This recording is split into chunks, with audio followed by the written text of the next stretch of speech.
warahmatullahi wabarakatuh. Hari ini kita akan melanjutkan pembahasan materi kita, yaitu tentang sifat materi. Anak-anak, sifat materi itu terdiri dari 4 macam. Yang pertama adalah sifat fisika, yaitu yang berkaitan dengan keadaan fisik dari suatu materi. Contohnya warna, bentuk, rasa, bau, ukuran, daya hantar listrik, kemanitan, titik didih, titik lebur, dan titik beku. Ini semuanya adalah berkaitan dengan kondisi fisik. Kemudian yang kedua adalah sifat kimia, berkaitan dengan perubahan materi menjadi materi yang lain yang berbeda. Misalkan kemampuan suatu benda untuk berkarat. Jadi berkarat atau tidak, misalkan besi itu kan mudah berkarat kalau dibandingkan dengan kayu kan tidak bisa berkarat. Kemampuan terbakar, bensin kalau kita bandingkan dengan minyak tanah, tentunya bensin lebih mudah terbakar. Itu merupakan sifat kimia. Kemudian ada yang namanya sifat intensif. Intensif itu adalah sifat materi yang tidak tergantung pada jumlah zat.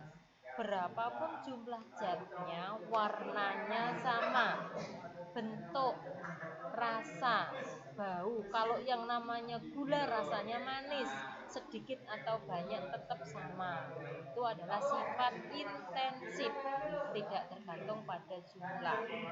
Sifat ekstensif itu adalah sifat materi yang dipengaruhi oleh jumlah. Misalkan massa, ukurannya berbeda, jumlahnya berbeda, maka volumenya juga berbeda.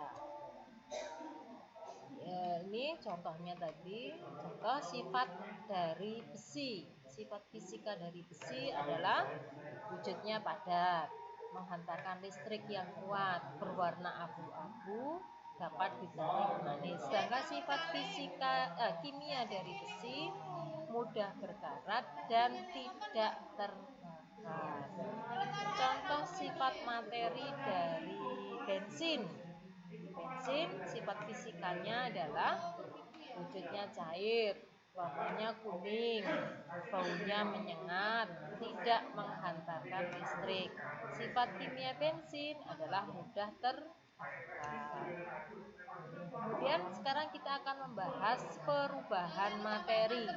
Ada 2 jenis perubahan materi, yaitu perubahan fisika dan perubahan kimia. Mari kita lihat apa perbedaan di antara keduanya. Perubahan fisika adalah suatu perubahan materi yang tidak menghasilkan zat baru.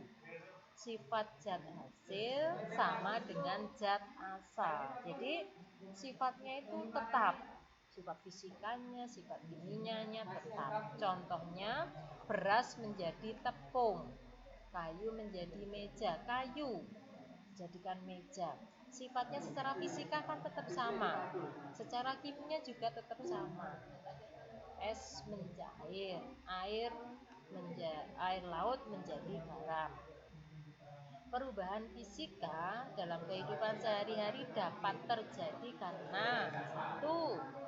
Perubahan wujud. Perubahan wujud dulu mungkin di SNTP kalian sudah dapat yang namanya mencair, meleleh, melebur, membeku, menguap, mengembun, dan menyublim. Lalu kalian tentunya masih ingat mencair itu perubahan dari padat menjadi cair. Meleleh ini juga padat menjadi cair. Melebur ini sama, mencair, meleleh, melebur ini adalah satu proses. Membeku dari cair menjadi padat. Perubahan bentuk yang kedua, yang B. Misalnya kayu menjadi meja, ini hanya bentuknya saja yang berubah, tetapi secara fisika, secara kimia, sifatnya tetap sama. Kayu menjadi meja, meja ini kan terbuat dari kayu. Beras menjadi tepung, kain menjadi baju. Proses pelarutan, gula dimasukkan ke dalam air, rasanya tetap manis. Garam dimasukkan ke dalam air, sama, garam rasanya asin. Air garam rasanya juga asin sama. Proses pengeringan, pembuatan garam dari air laut, kemudian pembuatan ikan asin.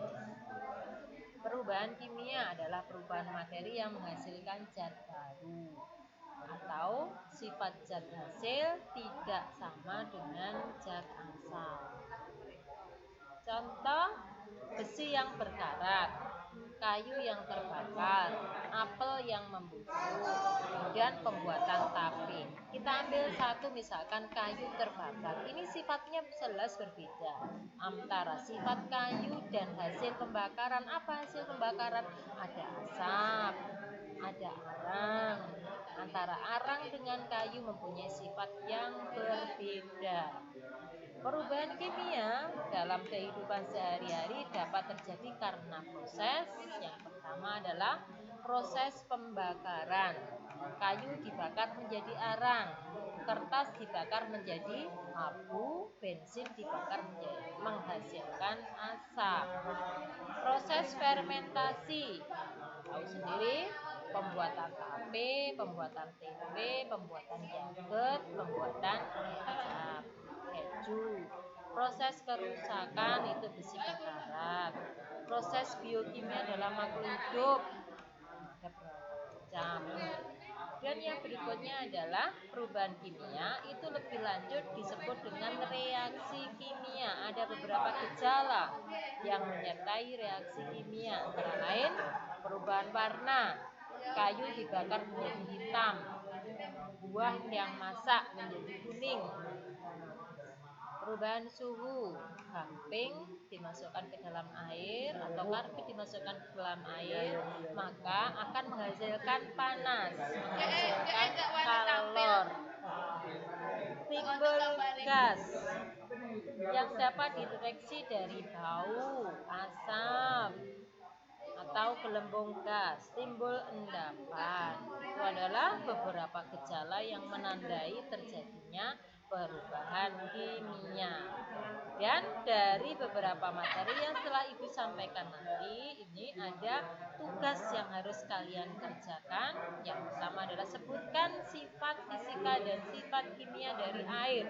Kamu sebutkan air secara fisika itu gimana, wujudnya gimana, warnanya gimana, aluminium, kemudian LPG.